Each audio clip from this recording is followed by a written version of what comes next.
સુરેન્દ્રનગર જિલ્લાના નગરપાલિકા, મહાનગરપાલિકા, તાલુકા પંચાયત અને જિલ્લા પંચાયત માટે ઉમેદવારોએ ઉમેદવારી નોંધાવી. સમગ્ર ગુજરાતમાં સ્થાનિક સ્વરાજની ચૂંટણીના બ્યુગલ વાગી ચૂક્યા છે, ત્યારે આજે ઉમેદવારી પત્ર ભરવાનો છેલ્લો દિવસ હોય અને મોટી સંખ્યામાં ઉમેદવારો પોતાના ટેકેદારો સાથે ઉમેદવારી ફોર્મ નોડલ ઓફિસરને રજૂ કરી રહ્યા છે.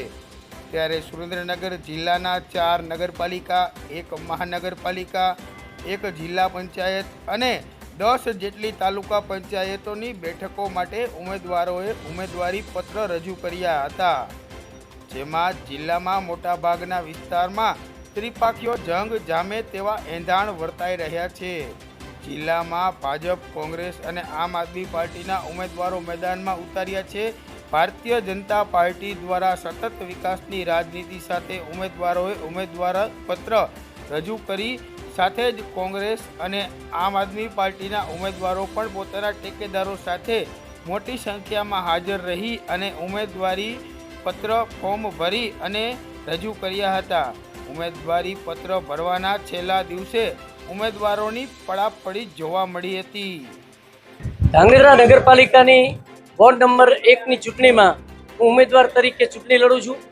ત્યારે ભારતીય જનતા પાર્ટીના શીર્ષ નેતૃત્વ અને માનનીય આઈ.કે. જાડેજા સાહેબના ધારાસભ્ય શ્રી પ્રકાશ વરમોરા સહિતની ટીમને મારા પર વિશ્વાસ રાખીને મને જે ઉમેદવાર બનાવ્યો છે, તો હું ધાંગધ્રાના વોર્ડ નંબર 1 અને સમગ્ર શહેરમાં લોકોની સમસ્યા જલ્દી ઉકેલાય અને લોકોને મદદરૂપ થવું એવી કામગીરી સતત કરતો રહીશ. આજ રોજ ધાંગધ્રા નગરપાલિકાની સ્થાનિક સ્વરાજ્યની ચૂંટણી માટે મેં ભારતીય જનતા પાર્ટીના વોર્ડ નંબર 1ના અનુસૂચિત જાતિની બેઠક ઉપરથી મેં મારું ઉમેદવારી પત્ર રજૂ કર્યું છે. આજે હું ભારતીય જનતા પાર્ટીના માન્ય વડાપ્રધાન શ્રી નરેન્દ્ર મોદી સાહેબના વિકાસના મંત્રને આગળ લઈ જવા માટે ધાંગધ્રાની નગરપાલિકામાં ધાંગધ્રા શહેરના શહેરીજનોને પ્રાથમિક સુવિધાઓ મળી રહે એ માટે હું મારા પૂરતા પ્રયત્ન કરીશ અને મને 1 નંબરની અનુસૂચિત જાતિની બેઠક માટે ઉમેદવારી તરીકે પસંદ કરું. ભારતીય જનતા પાર્ટીના શીર્ષ નેતૃત્વ અમારા માનનીય આઈ.કે. જાડેજા સાહેબ, ધારાસભ્ય શ્રી પ્રકાશભાઈ વરમોરા, જિલ્લા પ્રમુખ હાર્દિકભાઈ ધમાલિયા, જિલ્લા મહામંત્રીશ્રીઓ, અમારા શહેર સંગઠનના તમામ હોદ્દેદારશ્રીઓએ વિશ્વાસ મૂકીને આજે બીજી વખત ભારતીય જનતા પાર્ટીનો મને ઉમેદવાર બનાવ્યો છે.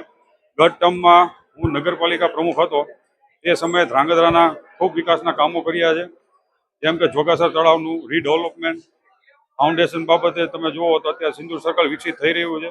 સાથે સાથે રોડ, પાણી, લાઇટ તમામ જગ્યાએ અમે સફળતાપૂર્વક અમારું ટર્મ પૂરી કરેલી છે.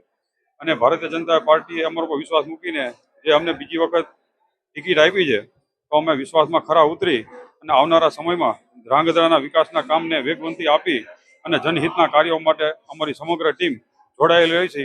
એ બદલ હું ભારતીય જનતા પાર્ટી ટીમનો આભાર વ્યક્ત કરું. આજે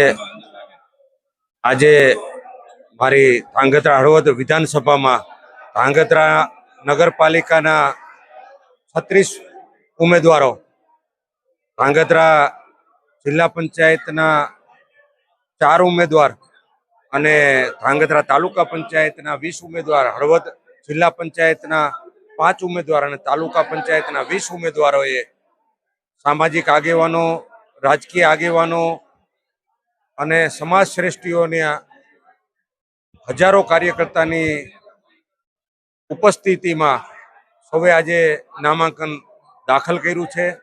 હું સૌ કાર્યકર્તાઓ જે આ રાષ્ટ્રીય પર્વ છે એને ઉત્સવને કન્વર્ટ કર્યો છે, ત્યારે હું સૌને અભિનંદન આપું છું.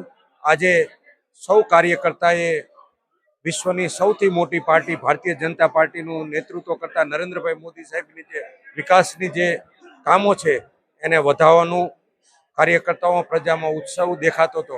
તો આજે સારી રીતે નામાંકનો ભર્યા છે અને હું બધી તમામ જિલ્લા પંચાયત, તાલુકા પંચાયત જીતવાનો વિશ્વાસ વ્યક્ત કરું છું.